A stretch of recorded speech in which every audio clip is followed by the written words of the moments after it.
الحمدللہ رب العالمین والصلاة والسلام علی اشرف الانبیاء والمرسلین وعلی آلہ واصحابہ اجمعین، اما بعد، بسم اللہ الرحمن الرحیم۔ محترم ناظرین، پچھلی ویڈیو میں یہ بات عرض کی گئی تھی کہ ہمارے اس چینل تعلیم اسلام میڈیا پر قرآن کریم کا ترتیب وار ترجمہ اور تفسیر کا سلسلہ شروع کیا جائے گا۔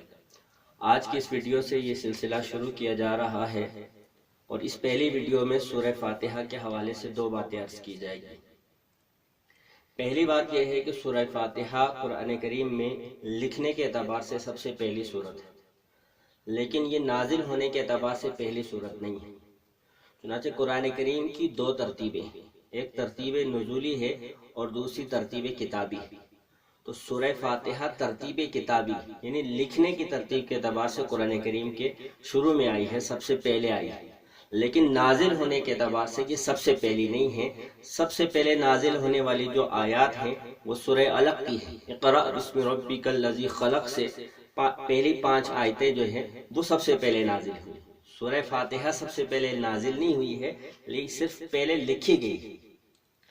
اس لیے بات جاننی چاہیے کہ قرآن کریم کی دو ترتیبیں ہوتی ہیں، ایک ترتیب نزولی ہے اور دوسری ترتیب کتابی ہے۔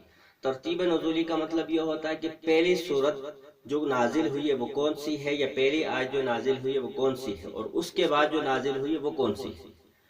اسی طرح قرآن کریم میں لکھنے کی ترتیب کے اعتبار سے سب سے پہلے کون سی لکھی گئی ہے اور اس کے بعد کون سی لکھی گئی ہے۔ تو سورہ فاتحہ لکھنے میں پہلے نمبر پر ہے، نازل ہونے میں نہیں۔ چنانچہ نازل ہونے میں جو سب سے پہلی آیات کی سورہ علق کی، ان کو لکھنے میں آخری پارے میں رکھا گیا ہے، 30ویں پارے میں اس کو رکھا گیا ہے۔ اس لیے یہ بات یاد رہے، یہ دونوں ترتیبیں الگ ہیں۔ پھر ان ترتیبوں کے حوالے سے یہ بات بھی یاد رہنی چاہیے کہ یہ دونوں ترتیبیں اللہ تبارک و تعالیٰ کی طرف سے ہیں۔ کس سورت کو یا کس آیت کو پہلے اتارنا ہے، کس کو بعد میں اتارنا ہے، یہ اللہ کی طرف سے ہے۔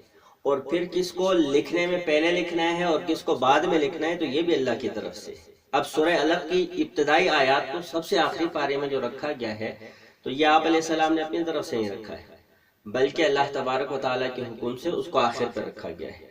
تو یہ ایک پہلی بات جو سورہ فاتحہ کے حوالے سے ہے کہ سورہ فاتحہ کتابی ترتیب میں، لکھنے کی ترتیب میں پہلے نمبر پر ہے، نازل ہونے کی ترتیب میں یہ پہلے نمبر پر نہیں ہے۔ ہاں، البتہ اتنی بات ضرور ہے کہ مکمل جو سورت نازل ہوئی ہے وہ سورہ فاتحہ ہے۔ سورہ علق مکمل نازل نہیں ہوئی ہے، اس کی چند آیات پہلے نازل ہوئی ہے۔ تو مکمل نازل ہونے کے اعتبار سے سورہ فاتحہ مکمل سورت نازل ہوئی ہے۔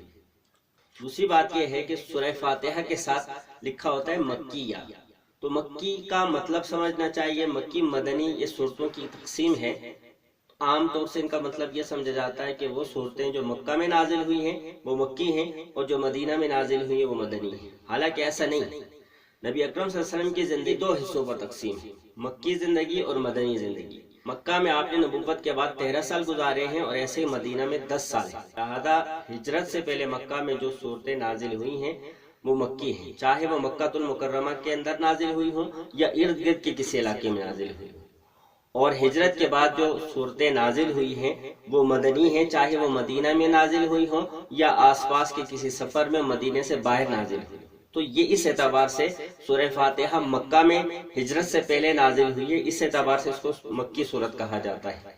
پھر بعض روایت سے پتہ چلتا ہے، اور بعض مفسرین کی یہ رائے بھی ہے، کہ سورہ فاتحہ 2 مرتبہ نازل ہوئی ہے، ایک مرتبہ مکہ میں نازل ہوئی ہے اور ایک مرتبہ مدینہ میں۔ تو اس اعتبار سے اس کو مکی بھی کہہ سکتے ہیں اور مدنی بھی کہہ سکتے ہیں، لیکن مشہور قول بہرحال یہی ہے کہ سورہ فاتحہ مکی ہے۔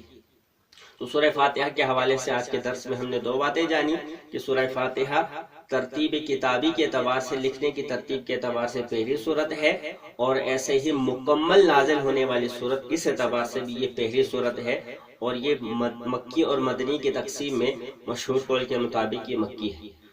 دعا ہے جو کچھ کہا سنا گیا، اللہ تبارک و تعالی ہمیں اس کو صحیح معنی میں سمجھنے کی توفیق عطا فرمائے۔ قرآن کریم کے باضابطہ ترجمے اور تفسیر کو سیکھنے کے لیے ہمارے اس چینل تعلیم اسلام میڈیا کو سبسکرائب کر لیں، اور اس ویڈیو کو اپنے دوستوں کے ساتھ شیئر کریں، ان کو بھی اس سلسلے کے ساتھ جوڑیں۔ دعا ہے جو کچھ کہا سنا گیا، اللہ تبارک و تعالی اس کے تقاضے پر ہمیں عمل کرنے کی توفیق عطا فرمائے۔ وآخر دعوانا